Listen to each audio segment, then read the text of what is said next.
So, explain now. Water. This passage, they talk about benefit of water. Maya Yusuf, water is good. As a matter of fact, water is life. Water, they quench thirst. Water, they nourish body. As it is so, dirty water, they cause diarrhea. No. What happened, driver? Maybe that's God telling us to stay. Driver, what's the problem? We shut up and face up front. Fulani, you told me to keep short. That friend. My friend, face front. Where's the lady? Smile for camera. Just in case you don't watch until the end of this video, let me just ask, do you think Dele died? Let me know in the comments. Yes, we saw that it was shot, but I believe it was shot around the arm area. What do you guys think? Do you think Dele actually died in this episode? Do you think his character is going to be, discontinued just like that? I personally do not think so. But yeah, let's just talk about episode 12 of the 5th season of Abattoir very, very quickly. We saw that, Chief Duro Sonya and Benro with Dele's father, they are still on the case. And, there was this whole conversation around faith and facing reality at the same time. But what do you guys think? I would not, I'm a bit torn between the both of them, like between both parties. Benro and Mr. Agbola telling Baba Benro that telling him the magnitude of the case they have at hand, telling him that despite the fact that we have a very good lawyer who has a track record of winning all our cases, there's also the presence of the fact that this man has committed these grievous crimes. He has killed his wife. He has killed so many people. Like, there are hard facts that can be presented to him in court. And it's not a thing of, he wouldn't respond, he wouldn't answer. He has to give a yes or a no to this question. So I could understand where Benro was coming from. Baba Benro was trying to come from a place of faith. Let's not take anything out of the equation.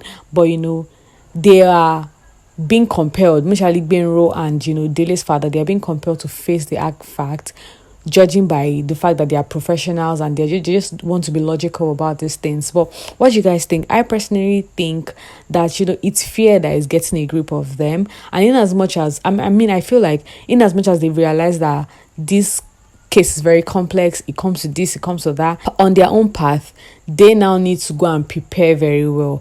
Look at how they can tackle the possible questions that the prosecutor can throw across to their clients. Faith without work is dead. So I understand their fear, and Martin keeps coming back with this, what's the issue, how complex is it, what's the reality, let me know what we are facing, let me know what we are dealing with. But yeah, now to Natalie and Akin. Do you guys think Akin should have placed that call across to Natalie? Just like Natalie said, Akin just reminded her, or he just placed a target on his daughter a second time. I honestly felt like there was no need for him to reach out to Natalie. At least Natalie is now preoccupied with the case she's handling. So it would have been, I really do not think that call was really necessary. It just made her realize that, okay, the fact that, I couldn't get to you using your daughter, I can actually get to you using this case, because this man supposedly saved your life and gave you a new life. Like, this man is one of the reasons why you left me, you jilted me, ran away from me and went back to your family. Is the main reason why you got Jesus. So it was just like Akin giving Natalie expo that, I'm good, I'm great, Jesus won, but right now you're toying with my emotions with this case you're handling. But let me know what your thoughts are concerning that call and him placing a call across to Natalie. You guys, I feel like Folarin is the best match for Nicholas. Oh goodness. And you know what the devil does when he knows that there's a bit of truth, or there's a way the devil throws in disagreement in a very complex situation. Because tell me why Nicholas and Folarin are going back and forth. And like I said, Folarin is the best match for Nicholas, because, we saw how Maki and Folarin were quite taken aback with the fact that they were planning to go to Karua village. It was so urgent, it was so rushed. They didn't feel like they had enough time to prepare for this trip. And we saw that Maki and Folarin approached Dele for Nicholas and Jowon, talking to them about how they think, about how dangerous the trip might be, and telling them to better prepare, like even pray more, get security. Getting a security doesn't mean you don't trust in God. Let's even drop that. Regardless of security or not, there were policemen there, so yeah, they would have attacked them regardless. So let's even drop the old security talk. Even Dele kept hammering on, oh, the executive had come up with this, the executive, it was the executive decision, they've decided. I'm like, I hear you, Dele, I hear you, but what do you want to do? Was it the executive that were led to go on this trip, or was it a personal leading? Was it something gospel? I mean, you're like the head of the fellowship, and the executive are there to support you with the tax you're being handed. You're right. It just felt like the executive were more in charge in the decision making process other than Dele, because he didn't have a say, he didn't have a personal say, which was really sad to see. Folarin kept going on and on about the fact that it was dangerous, and Nicholas was coming with you, oh, I rebuke you, I see you, Satan, I rebuke you in the name of Jesus. And you know, when John was even saying, okay, he understands where Folarin is coming from, that maybe they need to prepare more. Have we prayed? Have we fasted towards this cause? I mean, maybe they are just underestimating the fact that it's just a one-day trip. Like, a lot of things can actually go wrong in just few minutes, in an hour. And when Juwon said that, it was very interesting to see Nicholas, his response to Juwon, saying, oh, you that, if not that we came out of our comfort zone and rescued you, we would have lost you to suicide. Oh, those brethren that would always remind you of your low days, of the days where you were in low spirit, of the days where your soul was lost. Nicholas has a lot of growing up to do. But with the way that conversation was going, with the fact that Dele didn't sound like he was making a decision as the head of the fellowship, but instead he was following the instruction of the executives, in quotes, it just showed that they lacked preparation, they lacked fasting. In fact, Jesus even fasted towards, him dying on the cross. If you remember, I fasted for days. He had numerous fasts, he had numerous prayer sessions, even with his disciples. There were times where he would take the disciples up on the mountain and pray with them. He was preparing them for departure and for them to take up the mantle when he leaves. If you remember that it was after Christ left, I think the disciples were not together for a while, and then they had to come back together and stay in the upper room where they eventually received the Holy Spirit. Like, maybe if they had spent more time praying and worshiping, and maybe if they had spent more time praying and tarrying in the presence of the Lord, like Jesus wanted them to do when he was on earth, maybe they would not have had to spend so much days in the upper room praying for the Holy Spirit. Maybe it would have been something that would just come upon them. I mean, I'm just saying, like, they clearly didn't prepare. They clearly didn't prepare for the trip, and we saw how that ended. Like, just like Nicholas was, Folarin was hammering, like, yeah, you say you have faith, we are going with the faith of the Lord. You have to work. You're going on a trip, or you're going on a trip, and you're saying, oh, I have faith that God is going to fuel my car. I have faith that God is going to provide me with what I will eat. I have faith that God is going to lead me to the place I'm going to go to. I'm not going to use Google Map. I'm not going to get some food in my car to eat on my road trip. I'm not going to fuel my car. Like, who are you deceiving? Christianity is not abracadabra. It takes a process. It is work.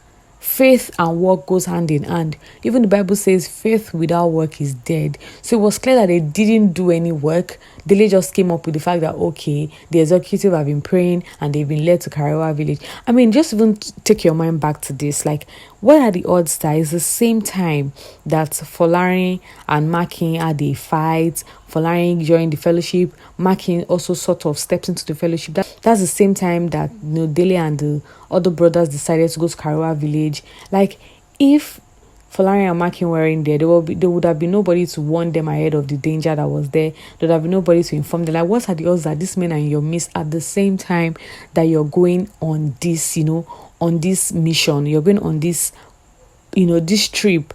And also the fact that when they were about to leave, Folarin was saying he wants to sit in front. I mean, I can understand how that can come across to the other executive. Like, I might also be like, are you joking? Like, the leader of the fellowship definitely wants to sit in front. I mean, it's a thing of the flesh. If you look at it that way, like, it's how a lot of people would react. That was how they reacted. But like, sometimes people like Folarin, it's best to leave them to do their thing. I'm not saying leave them, let them go crazy, let them do whatever let them do whatever whenever. But like, I think you can agree with me that there's some people in the fold. There are people that are in your church that, judging by the kind of experiences that they have, there are certain things they will tell you. You just accept that it is like that because of their past, because of what they've been through. So someone like Folarin and Market telling you how dangerous things are, Folarin trying to give them like security tips. Okay, it's best they sit at the back, let me sit in front so that I can quickly, detect when we have like danger coming in front of us. Like, sometimes you just allow these people do their thing sensibly. You just allow them do their thing because they are from the streets. They have the street background. Like, we are one, but we are also different in our own individual selves. I don't know if I'm able to like put what I'm thinking in words in a very good way. But yeah, that was how I felt about that same video. Oh, Fulani trying to give them security tips and them just trashing it out like you're speaking gibberish. Get into the back of the car. We are going. Jile is sitting in front. And that's part where the driver tried to turn on the car, tried to start the engine, and Dilly wanted to come down, but he couldn't open the door even from outside. I was like, that might be bad. Best believe that if Folarin was the one sat in front when the attack on the car happened, best believe that this guy could have jumped through the window. He could have jumped to the back of the vehicle and taken the door. Like, remember that I think he was even the first person to come out of the vehicle, even though he was sat at the back. Like, just shows you how more security conscious people like Folarin can be ahead of Dele, who is a softie, who hasn't been in the face of danger that much. I mean, aside from the time where he was kidnapped, like, he's not someone that comes in front of danger every now and then. He's not someone that can think of escape route on the spot. But someone like Folarin can, because he has been in gang fights, he has gone to attack people, he has done this, he has done that. So yeah, it was really sad to see that was how the whole thing turned out. But like, back to my question that I asked at the beginning, do you think Dele died? And when that attack happened on Dele, I mean, we saw that the brother that was driving, they shot him, he's probably dead. So yeah, when the attack happened on Dele, I was like, this attack on Dele is going to distract the father from the case. And just like about before I was even able to put my thought together, we saw that the father got a call, and he was quite taken aback with the news that his son was involved in a gun spray and all of those things. So just cross on what's going to happen with regards to that. We saw that Officer Pio, after making so much mouth and making so much and talking so much and raving about the fact that the police force have their own power above the gang power, we saw that he was compelled to go on this assignment to Kaira village, even though he pleaded with Officer Gabriel alongside his family members that he doesn't want to die, they should please. When the wife was telling Officer Gabriel that, oh, how would you feel if your husband was sent on an assignment that can kill him, or when he loses his life on the line of duty? And I'm just like, oh ma'am, you shouldn't have said that. But I mean, she didn't know any better, and just as expected, Officer Gabriel told her that she has lost her husband on the line of duty. It is nothing new. It is a call that you must obey. You're an officer and you must stand in line when need be. So we saw that he eventually went through, but I don't think he got attacked or anything. But we saw that he ran for safety when the whole attack thing became intense. Now, down to Paul, formerly Rambo, Paul and Kante. Like I said in my previous review that, we need people like Paul and Folarin to get to people like Maki and, Kante. So we saw how Kante was offering Paul the world, in quotes, saying, oh, if you liaise with me, we can become a force in this place. We'll be able to control this place. You enjoy this place. I'll give you access to food, access to power, title. And what I could say in Paul at that time was people like Paul, like new converts that they've maybe gone through like the world, they have explored the world, they have done a lot of things in life, they have done this and done that. People like that, when they eventually accept Christ wholeheartedly, they are not easily faced, they are not easily distracted, they are not easily convinced to go back to that life, because it's like been there, done that, and I am not interested anymore. So when Kante was raving about how he can make Rambo's life or Paul's life easier in the prison, it's like, this is the easiest life I've ever been for me, man. Like, I'm sleeping well, I'm resting, I have peace. When I was in the outside world, I didn't even have access to this much peace, and you're saying you can offer me the world. Like, with all of that, like, you should know I was even surprised that Kante was thinking he could boss Paul around. That Rambo did not only turn down the offer, he also introduced Kante to Jesus and telling him about Jesus. I mean, that scene with Rambo giving Kante, the Bible, and saying, "Oh, I don't understand this particular verse," and Kante going about, "Oh, water is good. Water is good for the health." Oh my goodness, I was cracking up really bad, and I was like, "Oh, Baba Gbero, where are you?" But it's so interesting. Like, one would expect that Baba Gbero will be keeping up with Paul. Like, he's in prison. You just introduce him to the Word of God. You just introduce him to Christianity. So he needs follow up. But now everybody's so distracted. I mean, most of them are so distracted with the whole, Chief Duro Sonya's issue. And I was just like, oh, where is Baba Gbero? But the thing about God is God doesn't leave his people stranded. Because I remember mentioning in my last review that, where is Basi? Like, we've not seen him so far ever since Chief Duro Sonya got ever since he got arrested. And just before I could say Jack Robinson, we saw that Basi, when Rambo went back to his prison cell, he heard the fellowship, and then he led him to where Basi was holding the fellowship. And I was just like, glory. Because remember, like, Basi was presented the offer to be taken out of prison, to be released and go and live his life, and try and catch up with what he has lost in the previous years that he has spent in the prison. But guy was like, this is where he was meant to be. This is where he wants to be. He enjoys being here. He has made so much impact here, and he wants to remain there. I'm like, if Basi had left, who would have catered to the spiritual needs of Rambo in prison? Like, who would have? Like, look at this Kante guy giving Rambo terrible interpretation to the Bible, to the verse. I mean, Rambo definitely wasn't even buying it. But like, who would have? We saw that he was thirsty for more. He needed more. He needed follow-up. He needed closure. He needed more understanding of the word. And God just used Basi for Rambo. I know I was even saying, oh, where's Baba Gbero? Is distracted, God does not leave his own stranded. And we saw how that played out with Basi and Rambo, which got me really, really excited. We also saw that Nathalie paid a visit to Frank. We saw that ever since Frank did this visit to Chief Duro Sonya, and sort of made him confess to some of his crimes. We saw that he has not had peace, his BP is high. I mean, why is it that it's Frank's daughter that's always delivering the bad news with people visiting their home? Like, they should teach that girl some manners. Don't open the door for strangers. Princess. But we saw that Natalie didn't come to joke. She didn't come to play. And what was Frank's wife doing with a gun in front of a lawyer? I mean, she heard. I'm sure she's following up on Chief Duro Sonya's case. She knows that Natalie also is the one taking up his case. She's a prosecutor. So what are you doing with a gun in front of a lawyer? And unfortunately for them, she was making a recording of all her tantrums, her, shooting into the roof and saying a lot of things about her wanting to gun down the lawyer. I'm just like, woman, what are you doing? But now she has made the whole thing messy for her husband, because now Natalie has something against them. She has a recording. She can rope them into the old Chief Duro Sonya atrocity case. So now their hands are pretty much tied. So my expectations for next week is, I want to see what she would tell them to do. She might even tell them to say things that did not happen, or even compel Frank to say everything as it is. Now, Frank would probably not have any other option but to go through with testifying against Chief Duro Sonya in court. And I want to see if he would actually do that.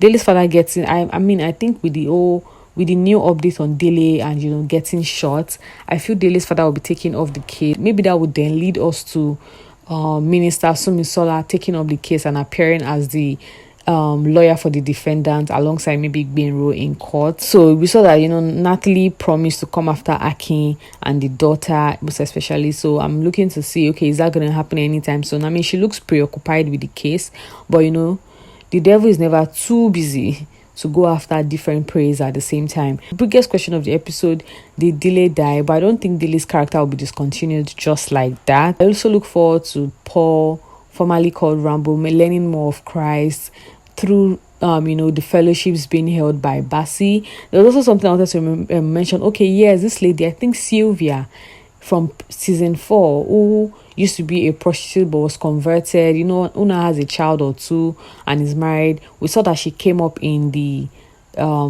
video in the video just before the end credits. So we saw her alongside Minister Sumisola. So is she now a lawyer? Is she the one that is going to get Minister Sumisola to stand in for Dele's dad in his absence? And we saw her speaking to Martins. She's probably going to be the one that would try to like calm Martins down through this is very chaotic phase, because right now Martins' feelings are in shambles. He can't get himself together. His faith is really wavering.